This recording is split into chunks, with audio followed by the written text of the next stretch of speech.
Shalom, selamat pagi Bapak Ibu dan saudara yang dikasihi Tuhan. Kita bersyukur kepada Tuhan untuk hari ini, hari yang baru, hidup yang baru yang masih Tuhan karuniakan bagi kita. Jika kita masih bisa memasuki hari ini semuanya karena anugerah Tuhan dan kasih Tuhan yang besar bagi kita. Untuk memasuki hari ini, hari Sabtu tanggal 31 Juli 2021. Saya ingin mengajak kita kembali bersama-sama merenungkan satu bagian firman Tuhan yang diambil dari Injil Matius pasal yang ke-24 ayatnya yang ke-37 sampai ayat yang ke-44. Perikop firman Tuhan ini berbicara tentang nasihat supaya berjaga-jaga. Ya, perikop ini masih berbicara tentang kedatangan Kristus yang kedua kali, khotbah tentang kedatangan Kristus yang kedua kali. Dan Tuhan Yesus menasihati murid-muridnya dan juga menasihati kita semua supaya kita berjaga-jaga. Dan Tuhan Yesus memberikan 3 alasan kenapa kita harus berjaga-jaga menantikan kedatangan Kristus yang kedua kali. Alasan yang pertama kenapa kita harus berjaga-jaga, dikatakan bahwa pada waktu Tuhan Yesus datang kedua kali, orang-orang yang hidup di dalam dunia ini, mereka hidup seperti pada zaman Nuh sebelum air bah itu tiba. Apa yang mereka lakukan? Apa yang dilakukan oleh orang-orang yang hidup pada zaman Nuh sebelum air bah itu datang? Dikatakan mereka makan dan minum, kawin dan mengawinkan.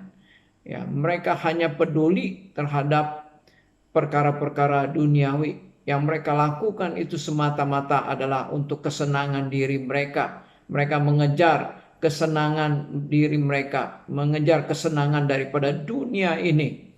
Manusia akan hidup semakin hari semakin duniawi, akan menjadi semakin serupa dengan dunia. Nah, ini yang menjadi alasan yang pertama kenapa Tuhan Yesus menasihati kita supaya kita boleh berjaga-jaga menantikan kedatangannya yang kedua kali. Karena orang akan hidup semakin hari semakin duniawi.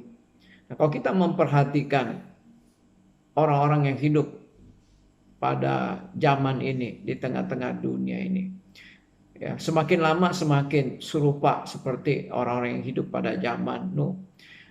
Mereka tidak peduli terhadap Tuhan. Mereka tidak peduli terhadap yang namanya agama.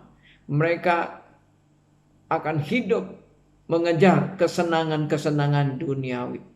Nah, itu yang dilakukan oleh orang-orang menjelang akhir zaman. Ya, mereka berpesta pora, minum, mabuk, kawin mengawinkan, ya, mereka melakukan perjudian, alkohol, narkoba, dan semua kenikmatan-kenikmatan dunia ini. Itu yang mereka kejar, itu yang mereka cari untuk kepuasan diri mereka sendiri. Mereka tidak peduli terhadap yang namanya agama, mereka tidak peduli terhadap yang namanya Tuhan. Nah, oleh karena itu Bapak Ibu dan Saudara yang kasih Tuhan, jikalau kita melihat orang-orang yang ada di sekitar kita, mereka hidup secara duniawi, maka kita harus waspada dan berjaga-jaga. Jangan kita menjadi serupa dengan mereka, jangan kita menjadi serupa dengan dunia. Kemudian alasan yang kedua, kenapa kita harus berjaga-jaga? Tuhan Yesus mengatakan bahwa pada waktu kedatangannya yang kedua kali, ada sebagian orang yang diangkat dan ada sebagian orang yang akan ditinggalkan. Di dalam ayat yang ke-40 dan 41 dikatakan demikian. Pada waktu itu kalau ada 2 orang di ladang, yang seorang akan dibawa dan yang lain akan ditinggalkan. Kalau ada 2 orang perempuan sedang memutar batu kilangan, yang seorang akan dibawa dan yang lain akan ditinggalkan. Ini dengan jelas Tuhan Yesus katakan pada waktu Tuhan Yesus datang kedua kali, ada sebagian orang akan diangkat, akan dibawa, tetapi ada sebagian orang akan ditinggalkan. Mereka akan ditinggalkan. Ya, walaupun mereka sama-sama melakukan pekerjaan yang sama di ladang, ya, tetapi Ada sebagian orang yang percaya, mereka akan diangkat. Ada sebagian orang yang tidak percaya, mereka akan ditinggalkan. Walaupun mereka sama-sama bekerja memutar batu kilangan, yang percaya akan diangkat, yang tidak percaya akan ditinggalkan. Jadi di sini Tuhan Yesus mengingatkan, ada sebagian orang yang akan dibawa naik ke surga dan ada yang akan ditinggalkan. Yang membedakan mereka itu adalah iman percaya mereka. Ya, walaupun mereka memiliki ya usaha yang sama, pekerjaan yang sama, mereka berteman, mereka berkerabat, ya, tetapi yang menentukan mereka diangkat atau ditinggalkan itu adalah iman percayanya. Walaupun mungkin mereka adalah teman baik, mungkin mereka adalah kerabat, mungkin mereka adalah saudara.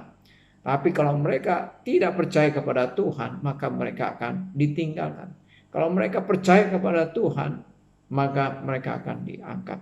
Nah, oleh karena itu, Tuhan sudah memperingatkan jauh-jauh hari supaya mereka bisa berjaga-jaga. Hanya orang yang berjaga-jaga yang akan diangkat. Hanya orang yang beriman percaya kepada Tuhan Yesus, mereka yang akan diangkat. Oleh karena itu Tuhan Yesus menasihatkan mereka supaya mereka berjaga-jaga. Dan alasan yang ketiga, supaya kita berjaga-jaga, karena kedatangan Tuhan Yesus Kristus tidak ada seorang pun yang tahu. Di dalam ayatnya yang ke-43 dikatakan demikian. Tetapi ketahuilah ini, jika tuan rumah tahu pada waktu mana pada malam hari pencuri akan datang, sudahlah pasti ia berjaga-jaga dan tidak akan membiarkan rumahnya dibongkar. Sebab itu hendaklah kamu juga siap sedia, karena Anak Manusia datang pada saat yang tidak kamu duga. Nah, ini yang ingin Tuhan Yesus katakan. Kenapa kita harus berjaga-jaga menantikan kedatangannya yang kedua kali? Karena kedatangan Tuhan Yesus Kristus itu tidak ada seorang pun yang tahu. Sama seperti pencuri yang datang pada waktu malam. Ketika semua orang tidur lelap, ketika orang tidak berjaga-jaga, pada waktu itulah pencuri akan datang. Hal ini adalah merupakan gambaran daripada kedatangan Kristus yang kedua kali. Pada saat orang tidak berjaga-jaga, pada waktu orang tidak memperhatikan, tidak disangka-sangka, pada waktu itulah Kristus akan datang yang kedua kali. Nah, inilah yang menjadi alasan kenapa kita harus berjaga-jaga. Karena kedatangan Tuhan tidak ada seorang pun yang tahu. Tidak ada seorang pun yang tahu. Kalau kita tidak tahu kapan Tuhan akan datang kedua kali, maka yang bisa kita lakukan yaitu kita harus siap sedia dan berjaga-jaga. Ya, waktu orang tidak peduli terhadap Tuhan, tidak mau mencari Tuhan, tidak mau beriman kepada Tuhan, kita berjaga-jaga, kita tetap beriman, kita tetap percaya kepada Tuhan. Kiranya Tuhan memberkati kita. Bapak, Ibu, dan Saudara yang kasih Tuhan, besok adalah hari ibadah kita. Oleh karena itu marilah kita siapkan hati kita untuk datang menghampiri Tuhan, beribadah dan berbakti kepada Tuhan. Selamat beraktivitas, kiranya Tuhan memberkati. Amin.